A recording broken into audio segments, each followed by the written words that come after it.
بسم اللہ الرحمن الرحیم۔ جس بندے پر جادو ہوتا ہے اس پر یہ 5 علامات ضرور ہوتی ہیں۔ جادو کا اثر آپ صلی اللہ علیہ وسلم کے اوپر بھی ہوا ہے اور ان پر علامات ظاہر ہوئی ہیں۔ قرآن مجید میں اللہ تعالیٰ کا ارشاد ہے، اور وہ یہود تو اس چیز یعنی جادو کے پیچھے بھی لگ گئے تھے جو سلیمان علیہ السلام کے عہد حکومت میں شیاطین پڑھا کرتے تھے، حالانکہ سلیمان علیہ السلام نے کوئی کفر نہیں کیا بلکہ کفر تو شیطانوں نے کیا جو لوگوں کو جادو سکھاتے تھے اور اس جادو کے علم کے پیچھے بھی لگ گئے۔ جو شہر بابل میں ہاروت اور ماروت نامی 2 فرشتوں پر اتارا گیا تھا، وہ دونوں کسی کو کچھ نہ سکھاتے تھے، یہاں تک کہ کہہ دیتے کہ ہم تو محض آزمائش کے لیے ہیں، سو تم اس پر اعتقاد رکھ کر کافر نہ بنو۔ اس کے باوجود وہ یہودی ان دونوں سے ایسا منتر سیکھتے تھے جس کے ذریعے شوہر اور اس کی بیوی کے درمیان جدائی ڈال دیتے، حالانکہ وہ اس کے ذریعے کسی کو بھی نقصان نہیں پہنچا سکتے مگر اللہ ہی کے حکم سے، اور یہ لوگ وہی چیزیں سیکھتے ہیں جو ان کے لیے ضرر رساں ہیں اور انہیں نفع نہیں پہنچاتی، اور انہیں یہ بھی یقیناً معلوم تھا کہ جو کوئی اس کفر یا جادو ٹونے کا خریدار بنا اس کے لیے آخرت میں کوئی حصہ نہیں ہوگا، اور وہ بہت ہی بری چیز ہے جس کے بدلے میں انہوں نے اپنی جانوں کی حقیقی بہتری یعنی اخروی فلاح کو بیچ ڈالا۔ کاش وہ اس سودے کی حقیقت کو جانتے۔ آپ صلی اللہ علیہ وسلم پر یہودیوں کا سحر کرنا اور اس کی وجہ سے آپ صلی اللہ علیہ وسلم پر بعض آثار کا ظاہر ہونا اور بذریعہ وہی اس جادو کا پتہ لگنا اور اس کا ازالہ کرنا احادیث صحیحہ سے ثابت ہے۔ صحیح البخاری میں ایک حدیث ہے جو دوسری حدیث کی کتابوں میں بھی درج ہے کہ ایک موقع پر نبی اکرم صلی اللہ علیہ وسلم بھی جادو کے اثر میں رہے۔ حضرت زید بن ارقم رضی اللہ تعالی عنہ سے روایت ہے کہ ایک یہودی نے نبی اکرم صلی اللہ علیہ وسلم پر جادو کیا۔ جب آپ صلی اللہ علیہ وسلم نے اس کے اثرات کو اپنے اوپر محسوس کیا تو جبرائیل علیہ السلام تشریف لائے اور سورۃ فلق اور سورۃ الناس، جن کو معوذتین کہتے ہیں، وحی کی گئی۔ پھر جبرائیل علیہ السلام نے آپ صلی اللہ علیہ وسلم سے کہا، یقیناً ایک یہودی نے آپ صلی اللہ علیہ وسلم پر جادو کیا ہے اور اس کا طلسم فلاں کنویں میں رکھا ہوا ہے۔ نبی اکرم صلی اللہ علیہ وسلم نے حضرت علی رضی اللہ تعالی عنہ کو بھیجا کہ وہاں سے طلسم لے آئیں۔ جب وہ اسے لے کر واپس آئے تو آپ صلی اللہ علیہ وسلم نے حضرت علی رضی اللہ تعالی عنہ سے فرمایا کہ اس کی گروہوں کو ایک ایک کر کے کھولے اور ہر گرہ کے ساتھ ان صورتوں میں سے ایک ایک آیت پڑھیں۔ جب انہوں نے ایسا کیا تو آپ صلی اللہ علیہ وسلم یوں اٹھ کھڑے ہوئے گویا وہ پہلے بندھے ہوئے تھے۔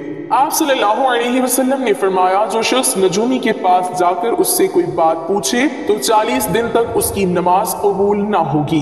صحیح مسلم ہی کی ایک حدیث میں رسول اللہ صلی اللہ علیہ وسلم نے فرمایا کہ شیطان اپنے ایجنٹوں کے بڑے بڑے کارناموں پر خوش نہیں ہوتا، لیکن اس بات پر بہت خوش ہوتا ہے کہ اس کا کوئی پیروکار میاں بیوی کے درمیان تفریق کروا دے۔ حضرت ابو ہریرہ رضی اللہ تعالی عنہ سے روایت ہے کہ رسول اللہ صلی اللہ علیہ وسلم نے فرمایا، جو کسی کاہن کے پاس آیا اور اس کی بات کی تصدیق کی تو اس نے اس چیز کا انکار کیا جو محمد صلی اللہ علیہ وسلم پر نازل ہوئی۔ اسلام میں جادو سیکھنا اور جادو کرنا دونوں کو کفر قرار دیا گیا ہے، اس لیے جو کوئی بھی جادو کرتا ہو اس کے لیے شریعت میں بہت سخت سزا رکھی گئی ہے۔ اگر کوئی جادو پر عمل کرتا ہوا پکڑا جائے اور وہ توبہ نہ کرے اور جادو کرنا نہ چھوڑے تو اس کی سزا موت ہے۔ اس قانون کی بنیاد اللہ کے رسول صلی اللہ علیہ وسلم کی یہ حدیث ہے جس کے راوی حضرت جندب ابن کعب رضی اللہ تعالی عنہ ہیں۔ نبی اکرم صلی اللہ علیہ وسلم نے فرمایا، جادوگر کے لیے مقرر کردہ سزا یہ ہے کہ اسے تلوار سے قتل کر دیا جائے۔ اس قانون پر خلفائے راشدین نے سختی سے عمل کیا۔ جادو کا اثر تب واقع ہوتا ہے جب اللہ تعالیٰ کا حکم ہو، کیونکہ کائنات کی ہر چیز اللہ تعالیٰ کے حکم کی محتاج ہے۔ جادو حضور صلی اللہ علیہ وسلم پر بھی کیا گیا تھا، لیکن اللہ تعالیٰ نے آپ صلی اللہ علیہ وسلم کو اس کی شر سے محفوظ رکھا، اور امت کے لیے یہ آسانی ہوئی کہ آپ صلی اللہ علیہ وسلم کے طفیل امت کو جادو کا علاج بتا دیا گیا۔ حضرت قتادہ رضی اللہ تعالی عنہ نے بیان کیا کہ میں نے سعید بن مسیب سے کہا، ایک شخص پر اگر جادو ہو یا اس کی بیوی تک پہنچنے سے اسے باندھ دیا گیا ہو، اس کا دفیہ کرنا اور جادو کے باطل کرنے کے لیے عمل کرنا درست ہے یا نہیں؟ انہوں نے کہا اس میں کوئی قباحت نہیں، جادو کا توڑ کرنے والوں کی نیت تو اچھی ہوتی ہے اور اللہ پاک نے اس بات سے منع نہیں فرمایا جس سے فائدہ ہو۔ انسان جادو کی وجہ سے بڑے بڑے خطرات سے دوچار ہو سکتا ہے، اس لیے کسی بھی دن موعظات اور مسنون دعاؤں سے سستی اور کاہلی نہ برتی جائے، حتیٰ کہ بعض اوقات انسان کو جادو کے ذریعے قتل تک کر دیا جاتا ہے۔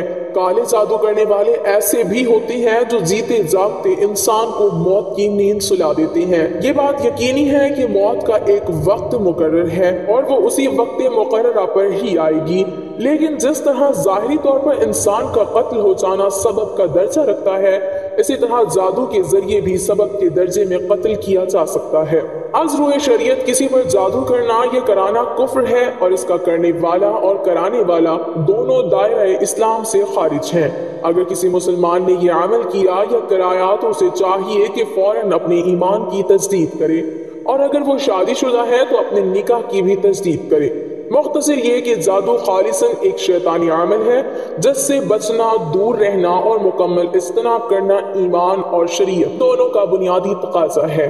جادو جب بھی کسی انسان پر ہوتا ہے تو اس کی واضح علامات ہوتی ہیں، شاذ و نادر ہی ایسا ہوتا ہے کہ کسی پر جادو ہو اور اس میں کوئی علامت بھی نہ پائی جائے۔ یاد رہے کہ یہ علامات بکثرت بار بار ظاہر ہوتی ہیں۔ جادو کی علامات۔ جادو کی علامت ہر مرحلے میں مختلف ہوتی ہیں۔